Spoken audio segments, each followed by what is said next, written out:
Hello everyone, I am Aradhana Singh and I welcome you to my channel. आज हम solve करेंगे एक क्वेश्चन एंड इस क्वेश्चन में थोड़ी ज़्यादा कन्फ्यूज़न होती है। क्वेश्चन है हमारा, how many consecutive integers are there whose sum is 45। तो यहाँ पे क्या कन्फ्यूज़न हो सकती है कि कॉन्जिक्यूटिव इंटीजर्स लिखा है तो हमें पेयर ऑफ इंटीजर्स लिखने हैं या कितने सारे इंटीजर्स लिखने हैं। ओके, वैसे तो आप सोचोगे कि दो ही इंटीजर्स होते हैं अगर पेयर में हम लिखें। So there are only two integers 22 and 23, जिनका सम आपको क्या देगा, 45 देगा। बट यहाँ पे किस क्वेश्चन में कहीं भी पेयर नहीं लिखा है, how many pair of integers consecutive integers are there. So integers लिखा है तो यहाँ पे negative as well as positive number हम ले सकते हैं। और एग्जाम्पल देखिए, मैं आपको दिखाती हूँ। अगर हमें सम 1 चाहिए होता है, हम सिंपल एग्जाम्पल से सोचते हैं। अगर हमें सम 1 चाहिए तो कौन से दो कंसेक्यूटिव इंटीजर्स हैं जिनको ऐड करने पे हमें 1 मिलेगा, एंड दे आर 0 एंड 1, जिनको ऐड करने पे आपको 1 मिलेगा। और ये लगातार भी है, कंसेक्यूटिव भी है। इनका सम 1 मिलेगा। और कितने इंटीजर्स हो गए आपके पास, कितने इंटीजर्स आपने यूज़ किए, 2 इंटीजर्स। अगर आपको सम 2 चाहिए तो आपने लिखा -1, 0, 1, 2। इन चार इंटीजर्स को सम करने पर आपको कितना मिलेगा, 2 मिलेगा। अब आप सोच रहे हो कि हमने -2 से क्यों नहीं लिया नंबर, क्योंकि अगर हम -2 यहाँ लिख दें तो -2 और +2 सभी कैंसिल हो जाएंगे, -1 और +1 कैंसिल हो जाएंगे, बच जाएगा 0।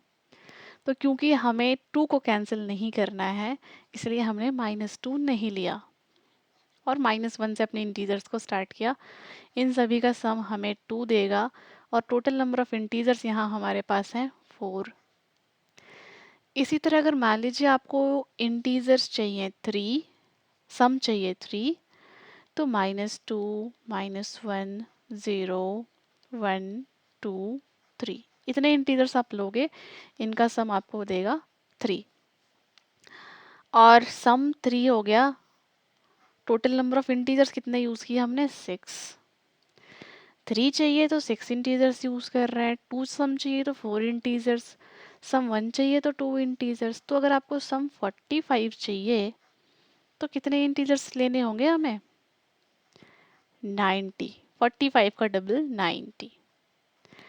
तो ये तो हमारा लॉजिक, हमारा कंसेप्ट क्लियर हो गया कि हमें कितने इंटीजर्स चाहिए, हमें पता है। बट अब इसे सॉल्व करना है स्टेप बाय स्टेप। ओके, सो हम लेना स्टार्ट करेंगे इंटीजर्स हमारे -44 से। 44 से हम सारे इंटीजर्स लेंगे और कहाँ तक लेंगे, लास्ट हम लेंगे 45 तक, क्योंकि -44 से 44 तक सारे इंटीजर्स हमारे कैंसिल हो गए। ओके, तो हमारे पास बस 45 बच गया। तो ये हमारा सीरीज है, -44, -43, -42 एंड सो ऑन टिल 45। इसको सॉल्व करेंगे हम एपी के हेल्प से, अरिथमेटिक प्रोग्रेशन, जिसमें हम nth टर्म निकालते हैं an। ठीक है, an nth term is the last term, यहाँ पे आप कह सकते हो 45 है। सो an हमें दिया हुआ है 45, a फर्स्ट टर्म -44,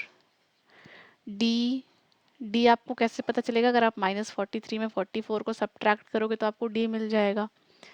यहाँ पे मैं दिखा देती हूँ, d आपका आएगा 1, और ये कैसे आया यहाँ पे मैं बता दे रही हूँ। सो -43 माइनस -44। अब ब्रैकेट जैसे ही खुलेगा ये दोनों माइनस मिलके क्या हो जाएंगे, प्लस हो जाएंगे। तो -43 +44, डिफरेंट साइन आपको दिख रहा है दोनों के साथ। तो यहाँ पे आप सब्ट्रैक्शन करोगे, 44 -43 will be equal to 1।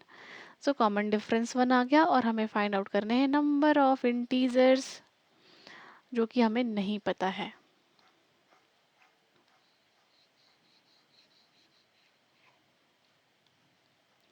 Okay, अब हम फॉर्मूला लगाएंगे an equals to a plus n minus 1 into D.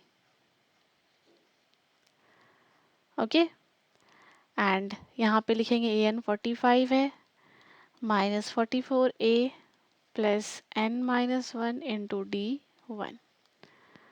-44 जब लेफ्ट हैंड साइड जाएगा आपके ट्रांसपोज हो जाएगा तो ये 45 के साथ ऐड हो जाएगा, प्लस 44 हो जाएगा, और यहाँ पे बच जाएगा आपके पास n minus one into one, तो सेम ही रहेगा, वन से मल्टीप्लाई होने के बाद कोई भी चीज़ सेम रहती है। यहाँ मिला हमें 89 is equal to n minus one. इसको हम ऐसे भी लिख सकते हैं, n minus one is equal to 89। अब माइनस वन को दूसरे साइड भेजते हैं, तो क्या मिला हमें, n is equal to 89 plus one, that is equal to 90। Okay, इसके लिए एक और सॉल्यूशन मैं बताऊंगी, एपी से ही है वो भी, सम का formula. Okay, so S N is equals to, एक फॉर्मूला है n by two with in bracket a plus L. A first term, L last term, S sum है और n नंबर ऑफ टर्म्स है।